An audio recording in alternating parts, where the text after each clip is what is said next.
What's happening, party people? Today's clips include me starting to do some work on my new ride. Unfortunately, my phone died or something other. Went and put it on the charger. I didn't get to record hardly none of the suspension stuff I did, but it was dark, so I don't know if you'd have been able to see that. I replaced the control arms, the struts, the strut mounts, the spring seats. All that stuff has a link in the description area below. I did replace the dash pad, corrected the mileage on it, fixed the recliner seats, a few other things. So we got a lot done that day. We also made some what we call wheel hangers or wheel alignment tools that you could screw into one of the hub holes and help you get the wheels mounted. Thinking about making those to where they'll be useful, and if people need them, they can contact me and get one, something like that. Didn't get to do all the stuff I needed to do on my ride, but I got most of the critical stuff. You know, one thing I still think I need to do that's a little critical is replace a CV axle on that driver's side. Man, that thing is bad. Also, the transmission's acting up. I'm starting to suspect that may be why they sold the car. You know, nobody wants to replace a transmission. But hopefully that thing will hold up until I get back to Cincinnati, and then I'll likely manual swap it, which was always a plan anyway. So these things do pretty good with driving with bad transmission, so I'm not real concerned about that. I'm gonna drop the fluid again here this morning. Welcome to Hanging Out with Robert. That's me. This video contains things that I encounter throughout the day. If for some reason I complete a task and you would like to see the details, you could click on the link in the description area below. This video also contains tips and tricks that I learned throughout the years. I plan on leaving this video accessible for about 30 days. After that, you can view it through my Patreon account. Thank you very much for watching. Time to get cracking on lemonade. Man, look at that touch-up job. What a job. First thing I'm going to do is fix the recliners in the seats while I'm halfway clean. That'll prevent me from totally destroying the interior when I come out here and do suspension stuff like that. So the seat recliners don't work. There's a link in the description area to show you how to do that if you're having problems with your recliners not working in your 850s. No parts needed. Zip ties. And a couple other things you'll see in the video. So you ride you can hear it trying to move the seat, but the seat doesn't move. That's going all the way back. We're about halfway, so I'm gonna take it half travel in the motor, and that way when I hook up the transmission cable, the seat should be close to where it needs to be, but you can recalibrate it by tapping the seat. So let me come up about 10 seconds.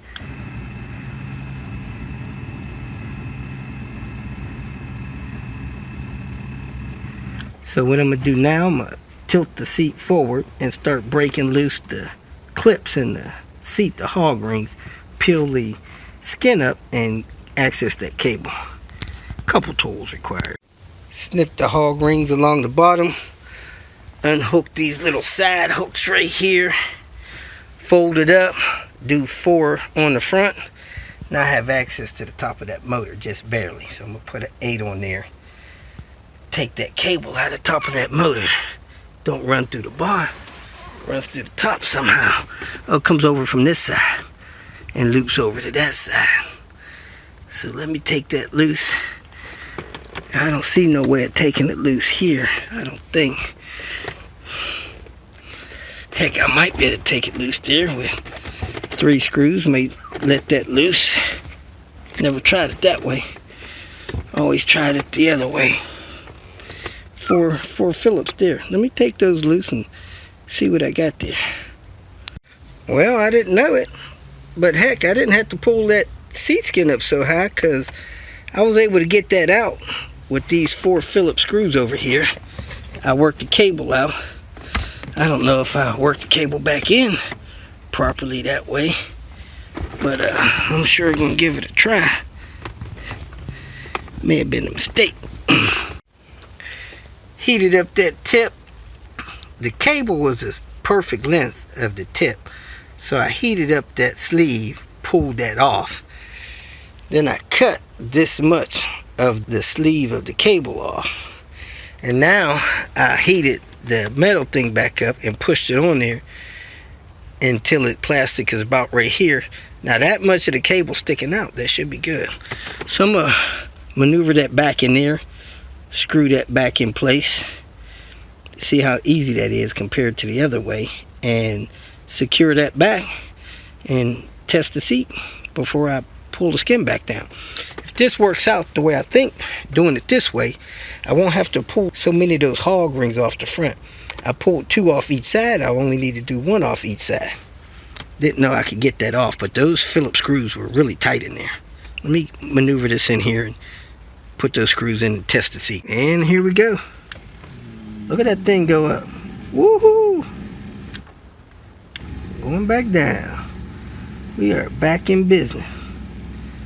See if it goes down all the way. If it don't, you go all the way up, and then you bump the thing going all the way up, and you recalibrate it so it goes all the way down.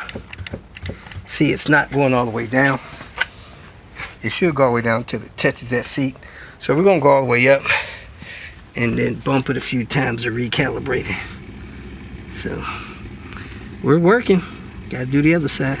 Now that it's all the way forward, we're going to bump this about 10 times and then try to recline it all the way again. See if it goes all the way back this time.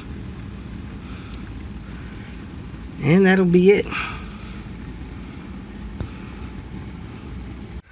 Still not going all the way back. Not sure what that's about, but I'm not going to worry about it. That's back far enough. Let me go ahead and put this seat skin back on and get on the next one. Everywhere where I cut the hog rings, I'm going to put a zip tie in there now instead of the hog rings. Both seat recliners work. Next up, dash pad, odometer gear, and then we'll see what else we can get into.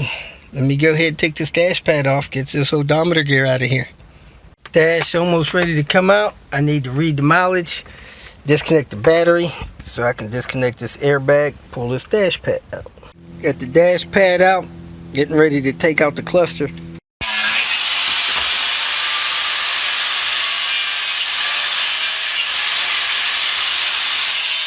I would just hit that on your wheel over there. What's that? I'd hit that on your wheel over there to be safer. Yeah, but it wouldn't make sparks for the video. Pulled the temp gauge off, moved it a little bit clockwise, so hopefully it'll go 3 o'clock. Pull this off. I don't see the broken gear yet, but we'll see it soon, I bet. Why this thing wasn't working? Gotta be a broken gear. It's the only reason why it don't work. Looks like only one tooth is half broken on that thing, but it felt stuck on the big gear. So let me correct this mileage and put this stuff back together. Hold on, before you start filming. This bolt is an M12 by 1.75. Cut the head off of it. You could use it for, oh my gosh. You could use it as a wheel alignment stud. I decided to detail my vents, so I took the vents out, took them apart, brushed them. I brushed in these holes with the brush and vacuumed them, so all of my vents are nice and clean, and put this stuff back together. I also brushed the buttons off, the cracks, the crevices down there. You know, this stuff looks a lot better when it's all cleaned up. If you feel that this information was useful, please like it and share it with your social media friends. You can subscribe to my channel so that you will get notifications of future videos that I post. You can follow me on Twitter, and if you need to contact me directly, please visit my website. And if you have any questions, leave them below, and someone or myself will reply to them. Again, thank you very much for watching.